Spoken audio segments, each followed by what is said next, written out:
Yooyaa ashama harka fuune kabajamtoota hordoftoota keenyaa kun Kemboon Imraan. YouTubein kiyya amma isin irratti ilaalaa jirtan kun YouTubei kiyya isa muuziqaa kiyya amma irratti isiniif gadhiisuudha jechuudha. Torbaan dabre guyyaa Sanbataa sa'aatii booda isin biraan gaa jedhee waadaa isiniif seeneen ture. Waadaan sun akka tasaa ta'ee sababa bilbilli koona jalaa badeen hin milkoofne amma immoo YouTubei kana haaraadha. Isa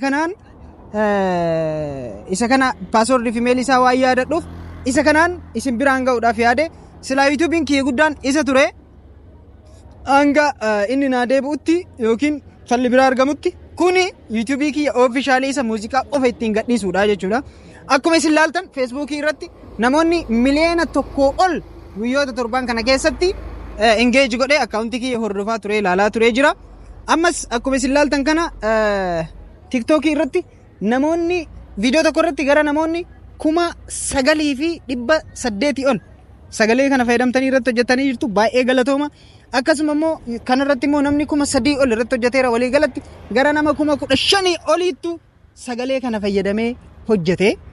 Amma immoo dhugumaan hojii kana warri eegaa jirtan warri na jajjabeessuu barbaadan maallaqaanii miti homa tokkoonii miti viidiyoo kana akka inni vaayiraalii ba'uuf jalqaba akka laaltaniin akkuma inni gadhiifameen daqiiqota 5 duraati keessatti sa'a 10 irratti gadhiisna waan ta'eef daqiiqota 5 dura inni gadhiifame san irratti namni hunduu laalee hanga xumuraa laalee irra deebi'ee laalee laayikii godhee koomentii onnee kaahee yoo bahee yoo xiqqaate namni 200 akkasitti daqiiqaa 30 keessatti yoo laalee viidiyoon sun gad hin deebi'u waan ta'eef viidiyoo kana yoo argitan warri viidiyoo kana argitan sheer naa godhaa. Waan biraa wamaa walirraa hin barbaannu namni wanni wal gargaaruun kanuma sheer naa godhaa. Warri peejii gurguddaa qabdan peejii gurguddaa keessatti sheer naa godhaa. Warri YouTubei qabdan community irratti sheer naa godhaa. Warri TikTokii qabdanis TikTokii keessan irratti sheer naa godhaa. Peejii keessanirra liinkii isaa naaf kaayaa.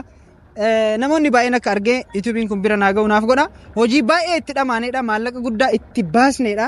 Haa ta'u garuu yeroo hunda YouTubei namaa irratti gadhiisuun homaa bu'aa waan nuu qabaataa hin jirreef hanga gaafa inni guutee subscribe'inis bira dabreera hanga wachaawariin guututti irra deddeebitanii akka nuuf laaltan yeroo raftan mara irra kaa'attanii yeroo raftan mara sagalee isaa gadi cuftanii irra keettanii buluu qabdu.